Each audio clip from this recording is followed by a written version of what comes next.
ప్రజాతంత్ర దేశంలో మన మనసుకి ఏదైనా ఇబ్బంది కలిగే మాట ఒకళ్ళు అంటే గనక ఆ మాటకు మనం హుందాగా ప్రతిస్పందించాలి తప్ప మాట మాట్లాడిన దానికి తిరిగేసి పార్టీ ఆఫీస్ మీద దండయాత్ర చేసి అన్యం పుణ్యం ఎరగని బీజేవైఎం పిల్లల తలలు వగలగొట్టి రక్తాలు గారేటట్టు చేస్తారా?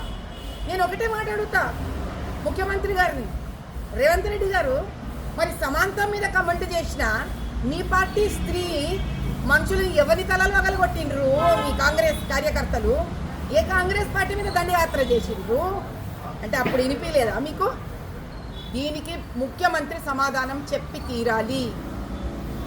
అన్న మాటకు మీకు మనసు బాధ కలిగితే ప్రెస్ మీట్ పెట్టండి, చెప్పుకోండి. ప్రెస్ మీట్లా ఇట్లా మాట్లాడతారు, అట్లా కమెంట్ చేస్తారు, ఇది పద్ధత సంస్కారమా అడగండి, క్వశ్చన్ చేయండి. తలలు వాళ్ళు కొడతారా? పోలీసులు నిలబడి దిక్కు చూస్తారా? డ్రామా చూస్తుంటారా పోలీసులు? మరి సమాంతం మీద ఇదే కమెంట్ చేసిన మీ వాళ్ళ తలలు ఎందుకు మగలగొట్టలే? మరి మీరు ఈ ప్రశ్నలకు సమాధానం కావాలి. ప్రపంచంలో ఏ మూల ఏ క్షణం ఏం జరుగుతుందో వేగంగా తెలుసుకోవడానికి తొలి వెలుగు వాట్సాప్ ఛానల్ని ఫాలో చేయండి.